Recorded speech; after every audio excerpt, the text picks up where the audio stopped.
Welcome back, everybody. Screen Preach.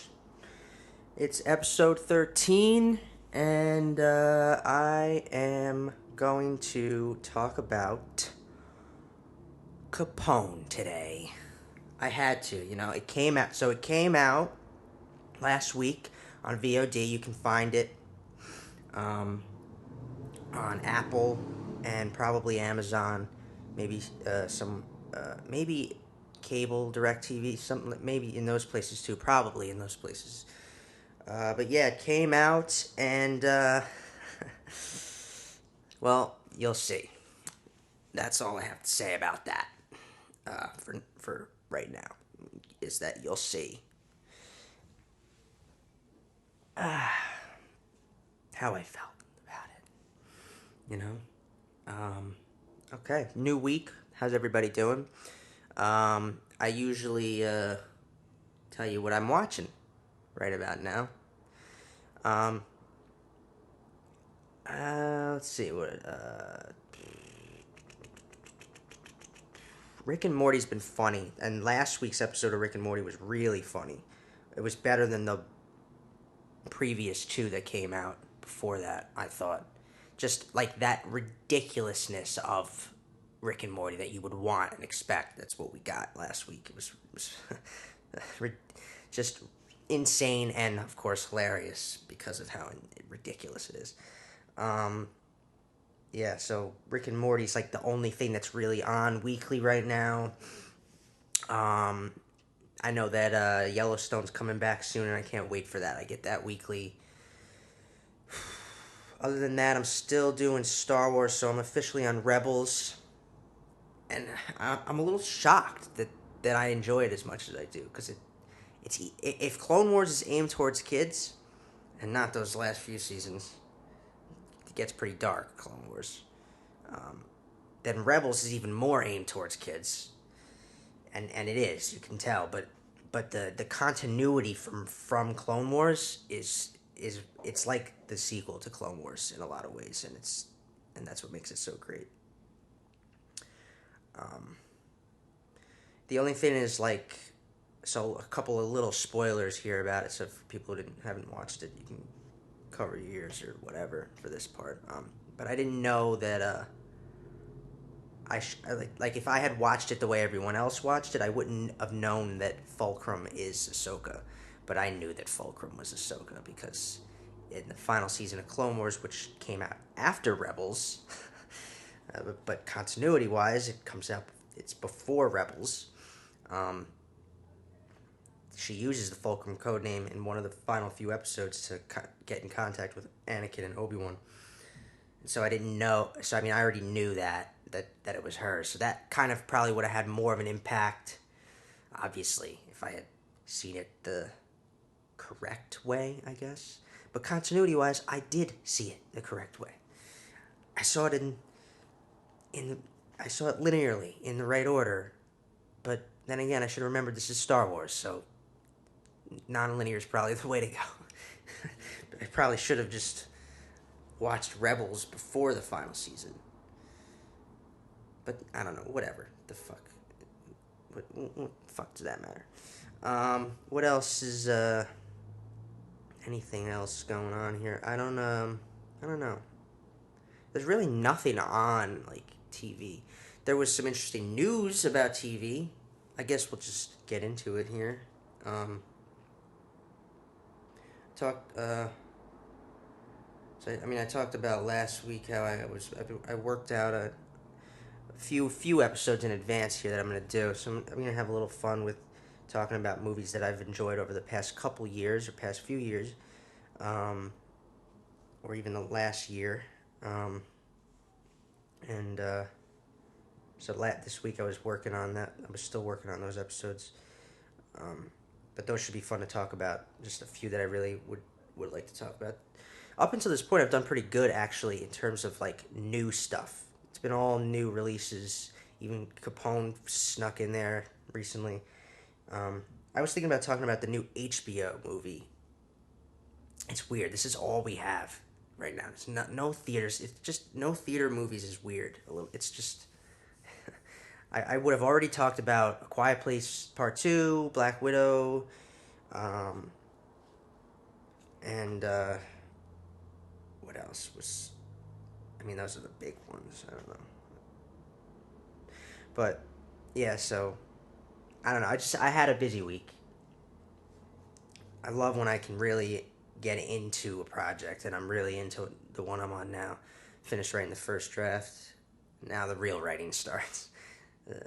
Because, I can already tell there's a bunch of stuff that needs to be focused and more fine tuned and just all around rewritten in some cases. Writing is rewriting. Um, I think the most fun I have is the first draft because it's all just, the ideas are broken down, everything's outlined and thought out, and then you go and you write it and it comes out different than how you thought. It always does. It comes out different than what you saw in your head, but in a better way. It's the story world kind of takes on a life of its own. The characters talk to you.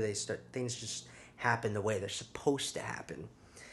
I think the getting it out on the page and having it flow is the first draft is the most fun that I have. Because second and third draft, you really have to. It's a lot of thinking. There's a lot of thought process to it. But hey, I'm really proud of myself right now because I actually wrote a screenplay that came out to 120 pages exact for the first time ever, which for me is just really rare. I always go over. I do like 140 or 150 or, I never get it right at 120. Not that it matters. It doesn't matter. Anyone who tells you it matters too is lying. It doesn't. As long as the story has a flow continuously, a solid beginning, middle, and end, and there's no reason to think that if it doesn't feel too long or too short, then you're fine. Um, but I just thought it was nice to get 120 for once, and I kind of did that. So what I do is I always just go above and beyond with breaking it down into sequences, plot points. There's a lot of scenes in between the plot points, so it always ends up being just long. I kind of I shot for like a short film here, so by shooting for like 90 pages total, I got the legit 120 that I'm supposed to get. Normally, when I shoot for 120, I get the 140 or 150. This is the smallest story, the smallest movie I've ever written so far. The last three were all kind of bigger. I still end up being kind of big. This is like if this were to get made, it still would have a budget in the millions. That's what kind of movie it is. I just can't seem to write anything too small, too, you know, just not grounded enough because I think big. I like big ideas. I like the spectacle movies are my favorite. So that's how I write too. I just always have, I try to line up some personal thing that I'm going through with some, resonant theme or whatever, and some kind of message or something I'm trying to say with some bigger idea. And then I put them together in some way that kind of just weaves, and whether it works or not I don't. People would have to tell me if it works or not. As the writer, you can't see it. Well, you can see it. You can see some of it. You can't see all of it. That's the curse of being a writer. But just another really great week over here. It's hard to be completely depressed with the weather the exact same every day out here. Just beautiful. When I first came out here too, I was having those streaks of rain, and I was like, maybe they don't. Maybe they're over dramatic when they talk about the drought out here. But they're not.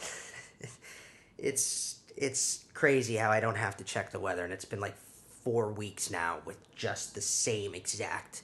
It's real, okay. It's there's when you start seeing the grass that was looking great a few weeks ago from the rain just totally brown and burnt from the sun. Yeah, it's real. Um, anyway, yeah.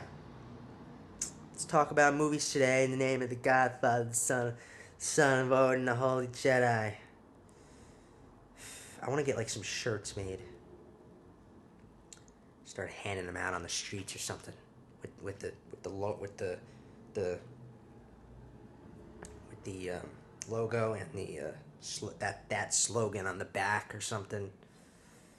It's probably the worst slogan ever, for all I know.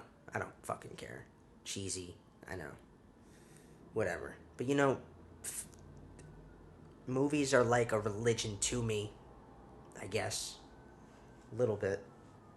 So Screen Preach is just, you're just getting what I kind of like. I just enjoy escaping in these worlds. Um, it's got sirens coming through. I'll set up the news first today. We got some interesting stuff this week.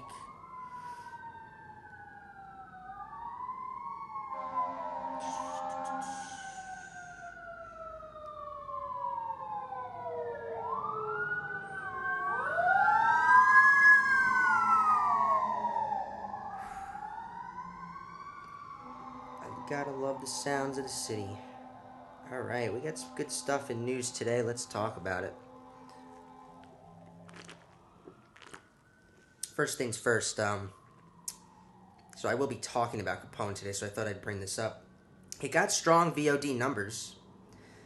A lot of people watched it. For just streaming and VOD, it got streaming and VOD are two different things. I don't know why I keep putting them together. So VOD is like straight to DVD, but it's not DVD anymore. it's the you know straight to the computer stuff. Whatever. I should know what VOD stands for, and I do. I'm just blanking on it right now. Whatever. Doesn't matter. Strong VOD numbers for Capone. They raked in $5 million for just VOD. Not bad. But that did not cover the costs that they clearly would have made if it was theatrically released. That's what they're saying here. You know, I mean, they wouldn't have had any trouble making money with the cast of the movie. You'd sell it alone on Tom Hardy playing Al Capone. Tom Hardy playing Al Capone. Just saying it's amazing, right? We're gonna talk about it. Here we go. We got a new Tenet trailer, and I recommend you don't watch it. But that's just because trailers reveal too much. But yeah, there was a new one if you want to go watch it. This is going to be a groundbreaking film because everything Christopher Nolan puts out seems to somehow progress cinema in some kind of fucking direction. And Tenet will be fucking mind-twisting and just beautifully constructed. And I just know it already. It's the perfect movie to get back in the theaters with. It'll be the first thing I go. Hopefully, we're still not 100% on that, but it'll be the first thing I see in theaters after all this time. Can't wait to go to the ArcLight. Love the fucking ArcLight. Just Tenet. God, I can't wait to see this, man. If Inception, Interstellar, The Dark Knight trilogy, and Dunkirk, and fucking The Prestige, and Memento, and Insomnia are any indication. So yeah, that's all of his movies. Yeah, it'll be fucking amazing. So yeah. There's a new trailer. If you want to watch it, watch it. I recommend don't watch it. But then again, how can you really give away a Nolan movie? You're not going to fucking know what's going on. So go check that out. So this is interesting. So I'm going to talk about Jurassic World Fallen Kingdom next week. Came out 2 years ago now, back in 2018. But I never got around to seeing it a second time. I only saw it once. So I watched it again, and I'll be talking about that next week. And just in time for a little news, that the third one is coming out, Dominion, and it has some of the main original cast members are coming back. You get Sam Neill coming, but it's it's worth seeing for that. But now they're saying this. One of the producers is like, Jurassic World Dominion won't end the franchise, but be the start of a new era. So there will most likely be a Jurassic World 4 and probably 5 and 6. Because instead of trilogies these days, we do series. I'm not against it. Jurassic World and Jurassic Park films are not bad enough to make me say no to this. It's not like it's not it's not like I'm sorry. I know people love the Fast and Furious movies, but I am so sick of them. It's not like those, and it's not like Transformers or fucking some of the DC movies that still I can't even shit on DC right now. I'm kind of in a good place with DC right now. I don't know why. I've kind of like totally turned. I'm enjoying them a little more. I don't know. We'll get into. There's a little more news about that, but if Jurassic World 4 was not likely before, it seems pretty likely now. That's the point here. What else we got? Jackpot. Jackpot. Mark Guggenheim hired to write Spider-Man spin-off film for Sony. Got to talk about Sony and Spider-Man stuff right now because there was some interesting news this week. Aside from this, S.J. Clarkson also doing a secret spin-off Spider-Man movie for Sony. So 2 announcements of Sony Spider-Man movies and 2 more moments of me fucking going, or something like that. Some variation of that. Because I just can't feel, I just don't know. It's like, the way with Sony, every time they announce something like this, I'm like, Spider-Man doesn't belong to you anymore. That's how I feel. Just, you know what? It doesn't matter. They want to make a Spider-Verse. Make a Spider-Verse because it seems like they're doing the right thing and letting Spider-Man continue to have his arc in the MCU no matter what here. It seems like they're making that work. So as long as they're making that work, I can't be completely upset. We're good, I think. Let them make their fucking movies. They could all suck, or we could have some really cool ones. So why can't I be that? I can't be that pissed. I'm not gonna shit all over something entirely before giving them a chance, to prove me wrong. I think I've said that before about other things. Recently, they announced that Asai Morales will replace Nicholas Hoult as the villain in Mission Impossible 7. The Mission Impossible films continue to be great. I don't see why 7 should be any different. Nicholas Hoult, if you don't know him, probably the thing most young people would know him from is he played Beast in the latest X-Men movies. But he's a great actor from tons more than that. I could see him playing a villain. He totally is the villain type, so that was cool. But apparently now he is not going to play the villain anymore. And Asai Morales, who played the first villain or antagonist, I don't know. The word villain is very loose. He played the antagonist in the first season of Ozark. Spoilers, the one who gets shot in the face out of nowhere at the Snell's Ranch. For those of you who didn't get there yet, sorry, but I said spoilers. So he is definitely a villain type. That man will be playing the villain in Mission Impossible 7 opposite Tom Cruise. I am, of course, still looking forward to a new Mission Impossible. I will continue to look forward to those films until they put out one that just isn't good, and I think to myself, well, okay, now we should reevaluate. It's funny, Mission Impossible, because they got better with time. It's funny, most series either stay consistent or get worse with time. They're a rare breed, Mission Impossible.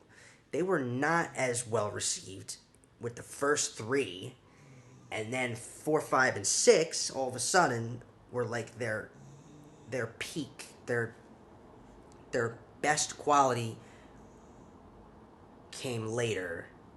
It's just they found them. They found their style. They found their groove with the last three.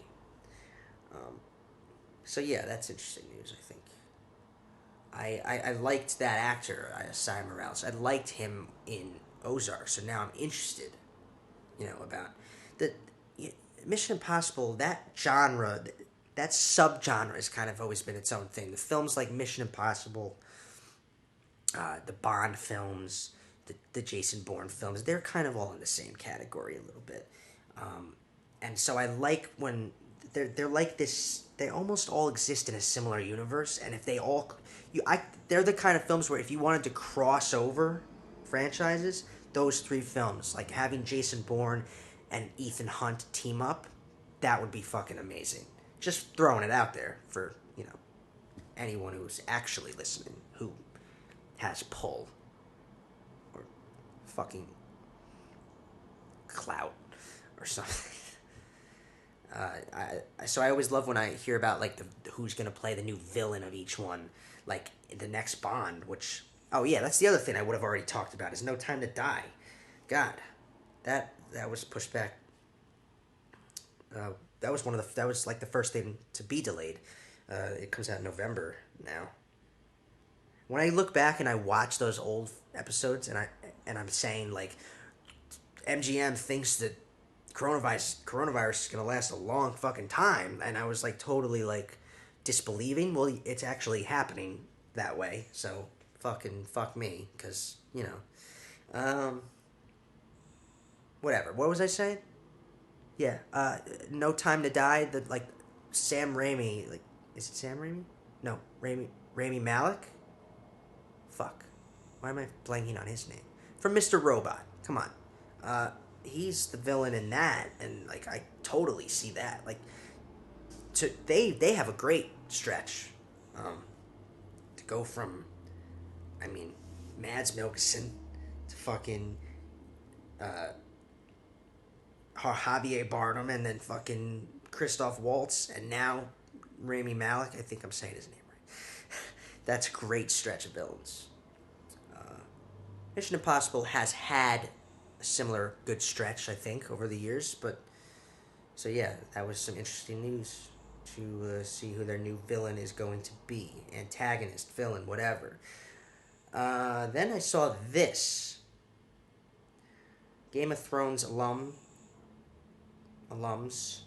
Peter Dinklage and Jason Momoa will be teaming up for a movie, a vampire movie. And look at this, is so interesting. They're having Momoa play a vampire that Peter Dinklage is hunting as a vampire hunter, and Peter Dinklage is playing Van Helsing. What is this movie? I'm already so interested. Can't wait to get more details on this. It's called Good, Bad, and Undead. Peter Dinklage is Van Helsing? Sign me up. Totally, immediately, just a new take. Like, fresh, interested, want to see it. Um, so many factors go into the process of a movie being made. There's, all of a sudden it could be a few months down the road. I see a trailer for it and it doesn't look quite like what I expected it to, and then maybe it ends up not being good. But why am I saying this? Like, it could also be great. What the fuck do I don't know. Why are we saying that? Um, and we got talked about S.J. Clarkson also. Here was the big DC news this week. So after months of fans just wanting it and wanting it and wanting it, Justice League, the Snyder Cut, will be released on HBO Max next year.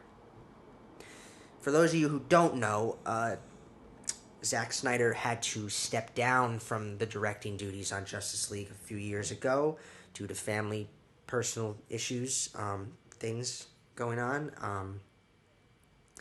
And Joss Whedon, the director of the Avengers, came in to finish the movie, but he also ended up reinstating envisioning the movie in a way.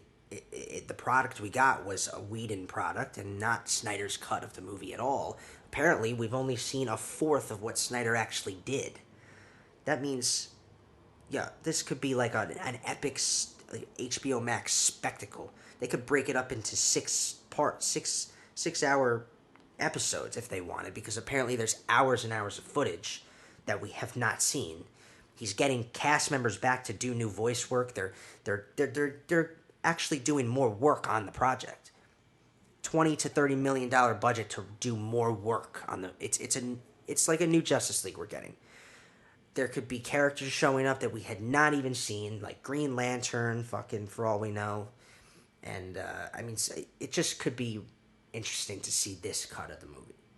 I will be watching it. I don't think it'll be that much better or anything, but maybe I could be wrong. If they break it up into some kind of series, that's interesting. That could make it better. That could give it a more effective, you know, arc, or some kind of, like, you know, just the story could benefit from that. It could make it better. We got it. You know, that people wanted it and they're doing it. Um, I think that's very interesting. That tells me, okay, now it's time. Disney Plus, where are you? Let's release the Abrams cut. Let's give us the. Apparently, there's more that we haven't seen from Rise of Skywalker. Let's give us the Abrams cut of Rise of Skywalker. Let's follow up this trend. Release these movies, these new cuts of these movies. I'm for it. You know, if it gives it more story, if it benefits the story, more footage, more, you know, it, I'm for it. I'm all for it. HBO Max is just continuing to try to jump into these streaming wars with, you know, with some hype here. It's official this Wednesday. It launches. I'm really just gonna use it for some comedies that I've been missing.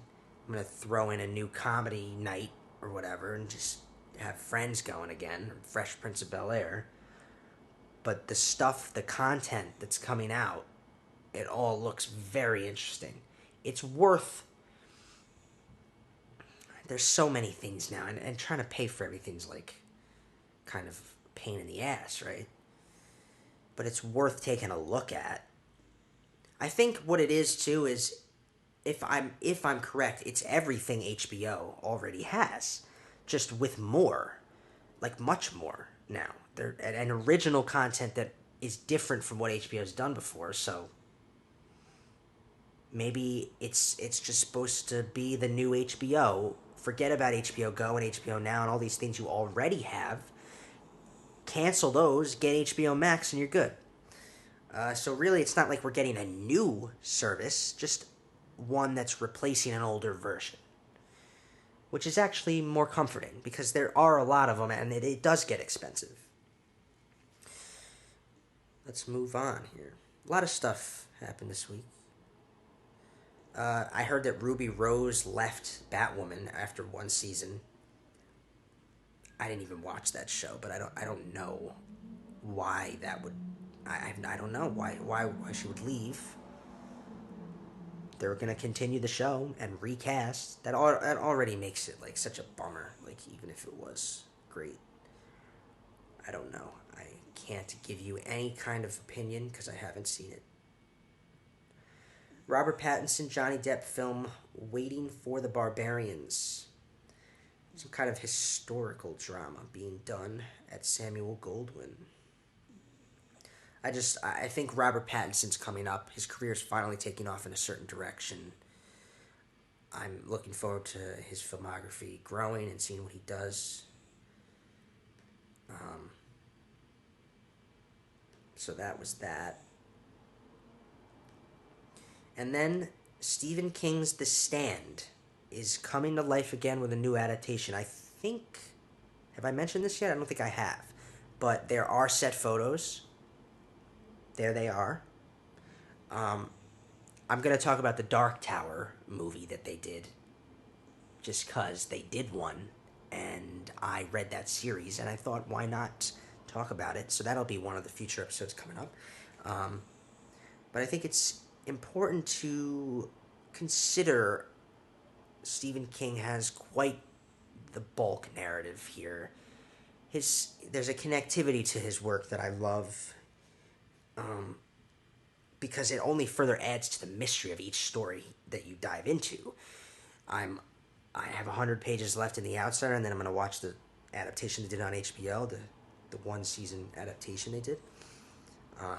There, The Stand has a lot of connectivity to the Dark Tower, especially with one of the characters. I also like how now we have this kind of connectivity of actors playing characters in his various works, which I'll get into. I'll go full into it, I think, when I talk about the Dark Tower. But it's great to have a new Stand adaptation, the Stand adaptation. So that's some good news. That's some cool news to talk about. And I'll get into what the Dark Tower should be. Obviously, we all have a general idea of what they should do with the Dark Tower, and it's not what they did. I'll get into that in a couple of weeks. Then they mentioned this. Mindy Kaling will be writing the next Legally Blonde. For any fans of Mindy Kaling or Legally Blonde, Reese Witherspoon is returning. So there you go. Halle Berry was cast in Roland Emmerich's latest movie, Moonfall. Latest sci-fi. That's interesting. I love all these little things that were thrown at us this week. There were details about Timothy Olyphant's character that he'll be playing in the second season of The Mandalorian. Apparently he'll be wearing Boba Fett's armor at some point. He might be some kind of like sheriff type figure on Tatooine. Already even more hyped. Are you kidding me? Sheriff type figure on Tatooine, wearing Boba Fett's armor. Already so many questions. This hasn't been 100% confirmed yet either, so don't take what I'm saying with, any true weight to it. They're doing a Furiosa spin-off, which I think we've known about. Furiosa from Mad Max, played by Charlize Theron. It looks like a prequel because they're casting someone younger to play Furiosa. And right now, it looks like Jodie Comer from Killing Eve is in talks to play Furiosa. How about that? Yeah. I think she's from Killing Eve. I haven't watched that yet, but a friend of mine told me I should watch it. David Arquette will return for Scream 5. However you feel about that. I don't know what the fuck just happened. I'm going to have to... I lost it for a second, but I'm back. Recording was messing with me. Fucking disc bullshit.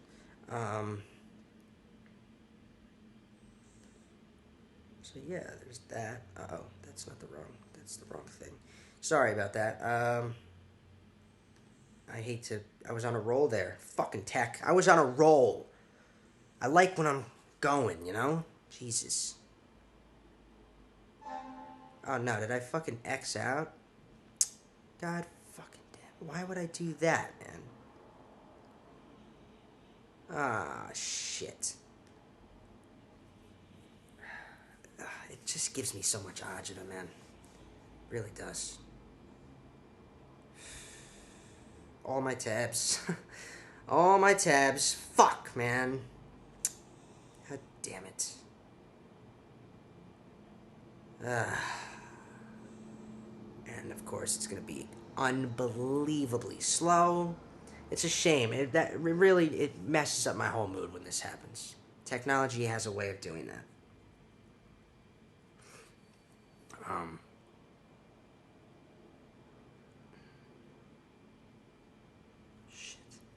Shit. Let's move on, I think, because I don't even have the news up here. It's unbelievable. That was on me. I don't know why I'm Xing out of this.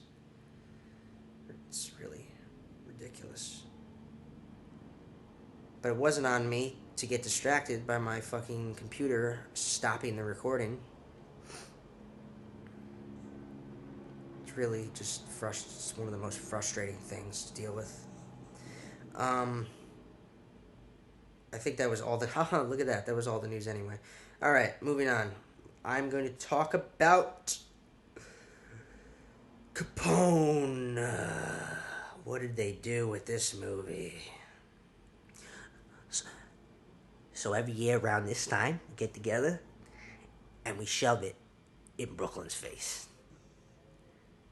And yeah, this mess of a movie is completely shoved into our face. So this line in particular is just simply part of a scene that shows Tom Hardy playing the role I wanted him to play. Okay? It's the best line we get from him. It's the best Hardy Capone moment we get. And it's in the first scene. It's in the first sequence, the opening sequence. The one real glimpse we get of what it would have been like if Tom Hardy played one of the most notorious gangsters of all time. You know, I don't. Let's talk about it. Let's talk about it. First of all, I'll elaborate because from the start, I knew this film was going to be about the last year of Capone's life. I'm not going to pretend like I knew, like I thought it was going to be some big gangster shoot up, glorifying his fucking criminal enterprises and whatever. I knew what it was. I always thought. I always thought that was a fresh and interesting take on Capone. It's something different from what we've seen. So, of course, I agree with taking that approach. It's just, it wasn't executed the way I expected. Unfortunately, too, here's the biggest thing. This film gets downright confusing. There are spoilers ahead for anyone who has not seen Capone yet. Okay? So bear in mind, it's unclear. The reason it's confusing, this movie, okay, is because they don't make it clear enough when we're in reality and when we're in some delusional moment in Capone's head. They don't make it clear enough, and they merge things together ineffectively. I understand painting a portrait of his deteriorating mental state was the goal here. It's supposed to be like a psychoanalytical take on Capone's final year, and it's just the way that they bunched together moments, imagery, these abstract moments. It was ineffectively done. It did not get points across that perhaps they were trying to get across to the audience. I couldn't pick up on them. It just, there are a lot of really beautiful shots sometimes, but there's like, the imagery is not getting across the theme or message that they're going for here. I just didn't know what they were going for here. The funny thing is, the person who's making the film, the filmmakers, they know what they were thinking of with those moments. They know what the meaning of those specific images or moments mean to them when they're writing it or filming it.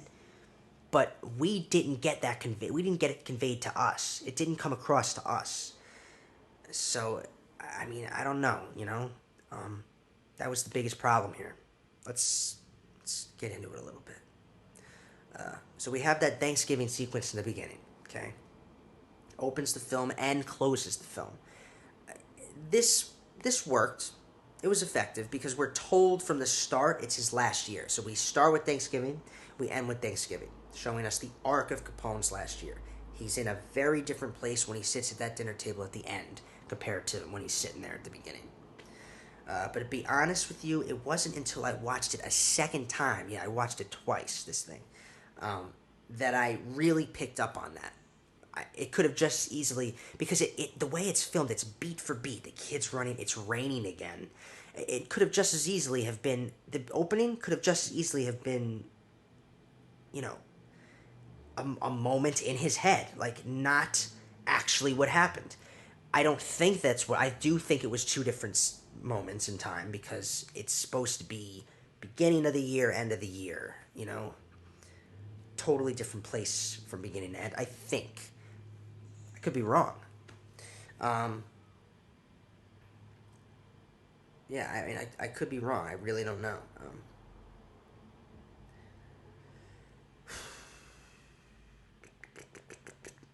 It is a story of him falling into madness. So I got that. So that opening sequence is the last glimpse of him as the Capone we all expected him to be.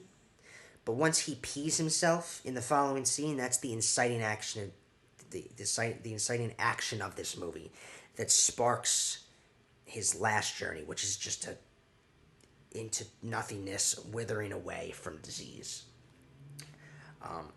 The bulk of the confusion in this film, like I said, is that reality and delusion are merged together unnecessarily. So I'll talk about that. For instance, there are moments in the film. We have this character, Johnny, that we see, right? He ends up being a delusion of Capone. But they show him, they give him a set up moment. Wow. You hearing that? Someone is pissed. Um, Jesus.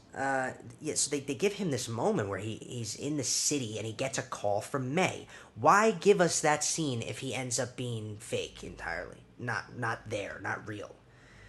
Just weird. It's weird. And then they do this again with the Tony character. I mean, they put him in a room on the phone with the federal agents that are hunting Capone's money here. Why put him in a room on the phone with federal agents? Totally different scene, away from Capone. If he's not real, I'll get into Tony too, because there's a chance he is real, right? But I'll get into that confusion. Um, it's like it's not like Capone is imagining them in these other places, you know, with these. It didn't. The merging didn't work.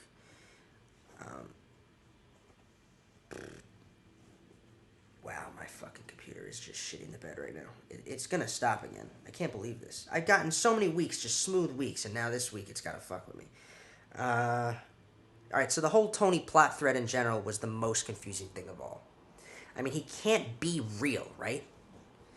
Al's actual son and his wife May have a conversation about it, about him not being real, Tony. But then they would have Tony call the house and May answer, so I don't know what that was about. And then the film ends with May bringing Tony over to Capone, and that's how the movie ends, right?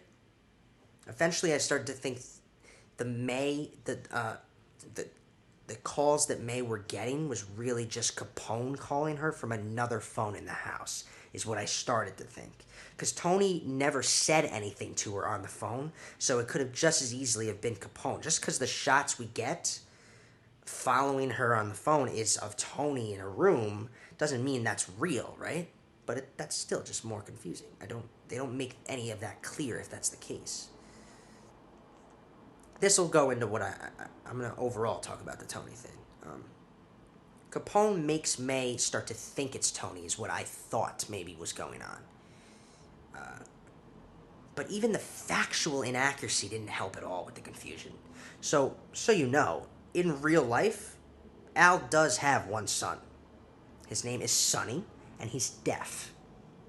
Where is that son in this movie? He doesn't exist. We have this other son named Junior, according to IMDb. They don't even say his name in the movie. I had to look on IMDb to see his name. It's Junior, and he's not deaf. So, yeah, factual inaccuracy is not helping. I'm confused there. And then structurally, I couldn't even break it down in a specific way. There's not like a clear set of plot points here. There's maybe two. There is a clear reversal. I think there are set piece plot points. We have the reversal and the climax. They are two of the biggest sequences where Capone's mental state is showing us some kind of grand illusion. So we have the reversal which is the party sequence, and we have the climax, which is the shootout sequence. Both totally in his head, just like most extravagant of delusions. The the party sequence is a reversal because it sets up the unraveling and turning point for Capone's character in reality. It's when he has a stroke. So he has that party sequence moment, and then he has a stroke to end the moment. That stroke totally shifts the film because then from there he's even more vegetable than he was before. It's a total turning point. So that was a clear midpoint or reversal. And the climax was clear because obviously if he had actually shot up all of those fucking people, that's insane. But that was also a delusional moment. You know, the movie's a mess. I said that in the beginning, and I mean, I don't want to shit on all of the movie. Okay, I can't shit on all of it. For instance, there are some good shots. My favorite shots in this film were of the statues, mostly because there's some symbolic meaning there, what they represent. The rise and fall, specifically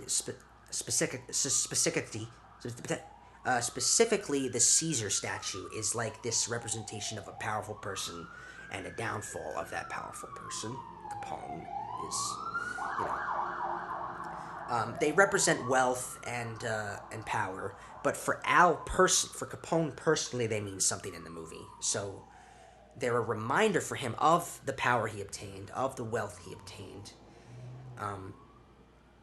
And I like the fact that as he slowly withers away in the film, so do the statues slowly get taken away, disappear from the environment that he's in.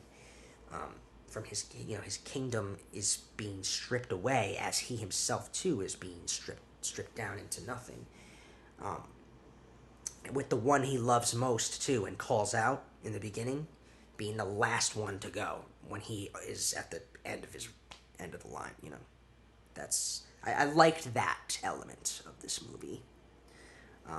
The doctor too, he even says in one scene, he says as all these things of familiarity get taken away from him, he will only progressively get worse in his mind. I'm sorry if I'm stuttering now, but I'm actually trying to go a little faster. It's only because I'm worried this thing's going to stop recording. It's fucked up.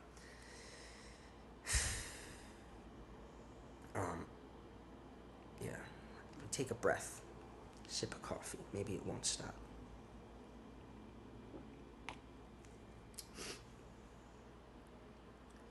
"28 years I've had to wait for some peace and quiet.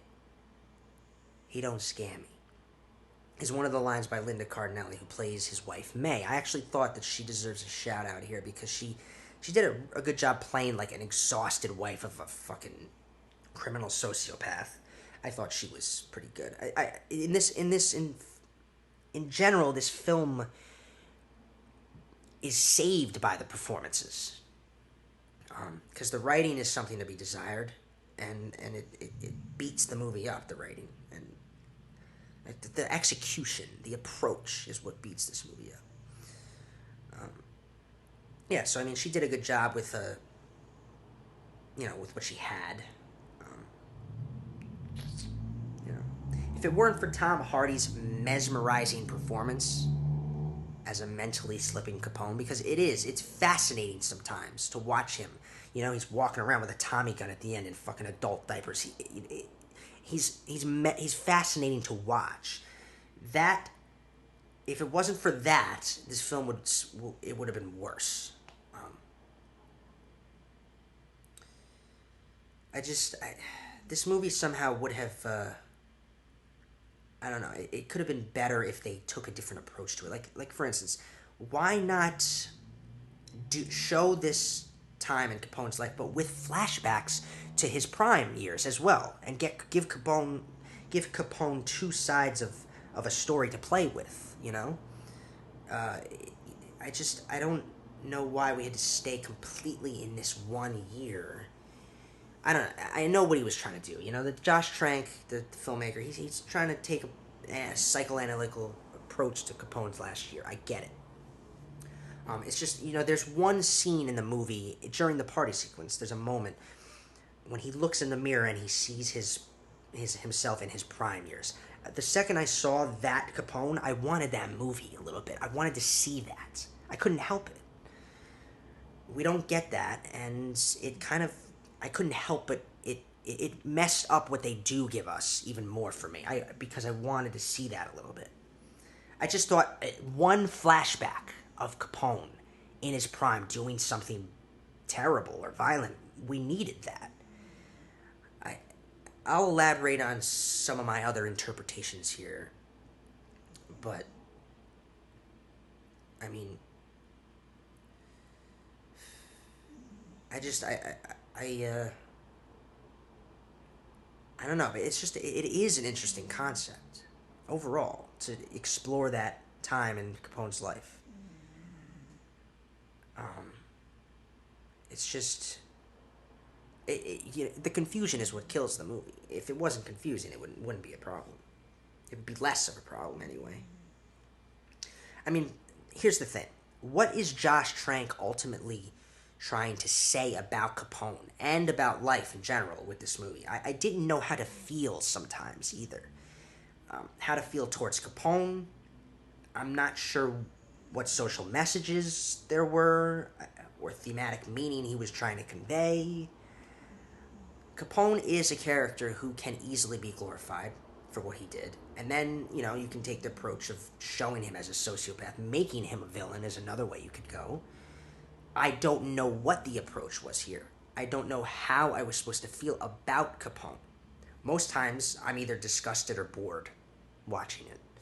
Um, and then, he has moments where he has characters who express their hatred towards Capone as this bad guy, reminding us of the villain type he was, but yet there's no flashback, like I said, of him being actually violent, being the Capone we know. So taking that approach isn't going to work because we're just kind of sad watching this sad sack of shit just go to hell. Wow, that was really fucking dark there. But yeah, I don't know what kind of approach they're trying to take. Everything he does that's violent and wacky is already when he's already going mad from disease. So we just chalk it up to that. They needed to give us a moment where we see Capone as Capone, and they don't. Which tells me their approach is to make us feel bad, and it's hard to make us feel bad when when he has all these other little messages being thrown at us, like of how bad he is, or the fact that he doesn't trust his family, or he's kind of mean or rude, or I mean that moment with his wife where he spits at her is just fucking horrible. I don't feel bad for him, but I'm mostly just disgusted with him. I don't know. I guess that does kind of work. I don't know.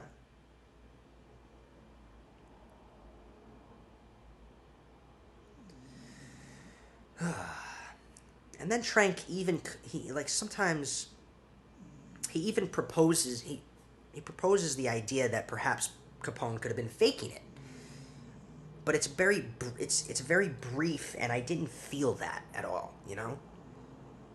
So overall, I just didn't know what Josh Trank was trying to say about Al Capone. My overall take on this film is that it's hard to watch. I can watch it, don't get me wrong, because there are actually some thought-provoking moments, but the confusion is what destroys this movie. The irony of the story here is that he was a powerful man who did terrible things, but in the context of trying to give his family a better life, and himself, I mean, greed, it was always a thing. Like, to pretend it was all about family is stupid. One of the lines is, all that really matters is how a man treats his family. The irony is his mental state keeps him from remembering the very thing he bled for and shed blood for that could actually save his family from going broke. That's the irony. The other side to the irony is a man once so tough and scary is going out the way he does in this weak and primitive state. Just a withered husk of a shadow of what he once was. This is further heightened by the use of the name Fonzo, or Fonz. May says at one point, "We don't say that name here. They can't say Capone, right? The thematic meaning, of course, is that Capone already died, and what's left is this other version they all call Fonzo. The arc of this character is Capone becoming Fonzo. I will say, I did laugh sometimes. Hardy playing this Fonzo Capone did make me laugh. There were some funny moments. I'm not gonna bash, in any sense, Tom Hardy's performance here. I think he did a great job with what he had. He did a great job with a very bundled story. Um, then they had these radio moments too in the movie, which were interesting because they sort of signify the Capone to his Fonzo, a man he was but no longer is. Those radio moments where he's hearing like almost like newsreel moments of Capone's prime, those are illuminating the idea of Capone as the famous movie type gangster, right? The person he or his mind is trying to get back to, maybe, or is, just trying to further signify the man he once was but no longer is, and also his just trying to signify his mental state during these moments because he's not really hearing that shit. That's not really there. I'd like to propose some thought-provoking moments. Okay, just a couple. If we try to think about what the themes are of this film, it's probably violence versus innocence, or gratefulness, or sacrifice. I really couldn't narrow in on one thing. That was also a problem. That opening scene with the young girl, I guess his granddaughter, trying to figure out what she's grateful for, sums up the contradiction that is his family too, because they don't seem grateful really for what Capone did for them. Because I mean, how can you be grateful for that much chaos and violence being brought down on your family? Yeah, you're rich now, but at what cost? You know what I mean? The irony is that that same granddaughter says at the end that she's grateful for Grandpa Fonz, right? She says she's grateful for him at a time when he's not even him anymore. At a time when, ironically, he can't even remember the money that would save that young girl and the rest of them. So she's grateful for him at the wrong time in his life. It's just, that was interesting, I thought.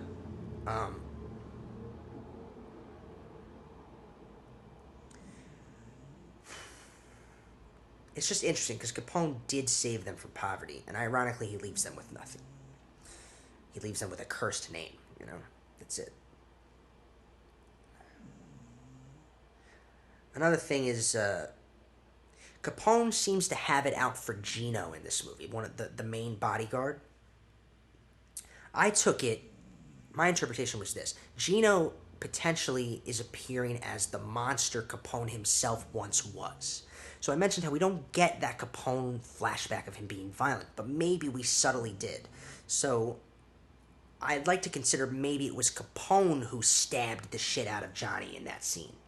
That is supposed to be Johnny in that chair getting stabbed to death. That was brutal, that scene. I'd like to think that maybe it was Capone himself who did that. He's seen it personified as Gino doing it. He's projecting his own violence onto someone else because in this particular state of mind, he's regressing. He's regressing back to a time before his violence. He's like becoming a little boy again because he is. Like his mind is going backwards, becoming like a primitive nothing, like just like a little boy. And the monster that he's trying to kill in this movie and get away from is really just himself. This furthers my point about Tony. So here is the main thing I wanted to talk about. The whole Tony thing is the most confusing thing. We'd probably all agree, right? My take on the whole Tony thing is this. It's clear that he's being haunted by his past, Capone, right? The Gino and Johnny thing proves that. But he sees the ghost of a child everywhere holding a yellow balloon. He tells us in the movie that this boy is his son, Tony, right?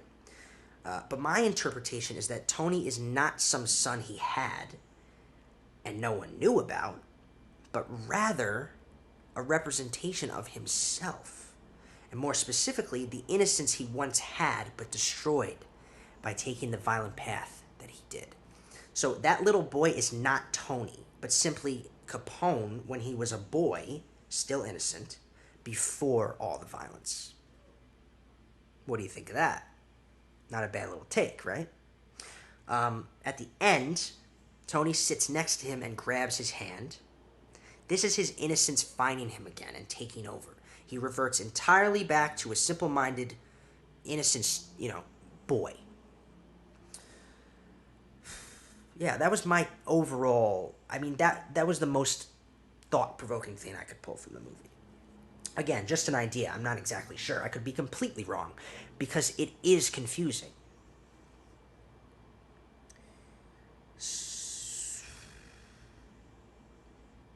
Yeah, so that's Capone. I still recommend giving it a look. Watch it. Check it out. My rating of it is this. If the film wasn't as confusing as it was, it would have been better. But if we didn't have Tom Hardy, it would have been worse. So we're right in the middle somewhere. I gave it a 5.9 because it was disappointing overall. That's what it was. That's what it is. That's where we're at.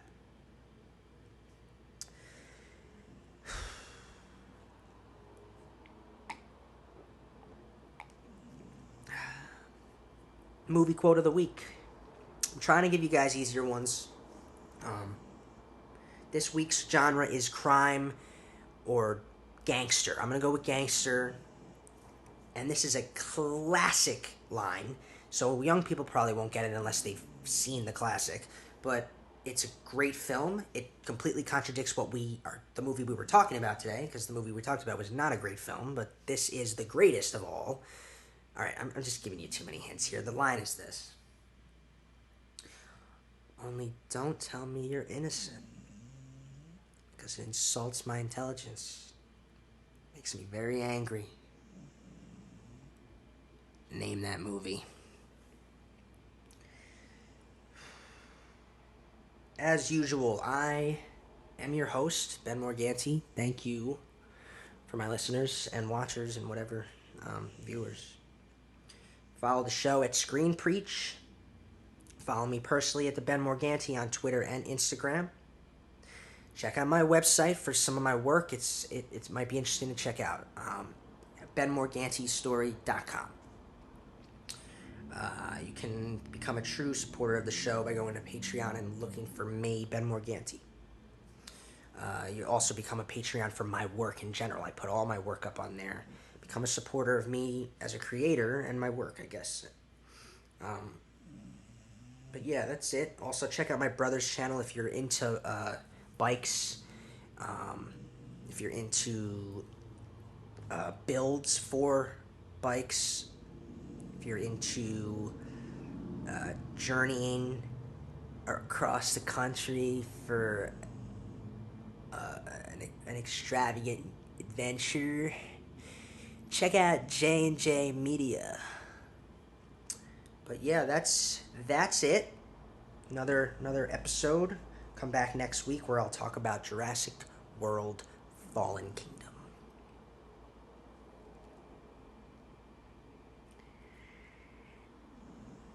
Have a cinematic week.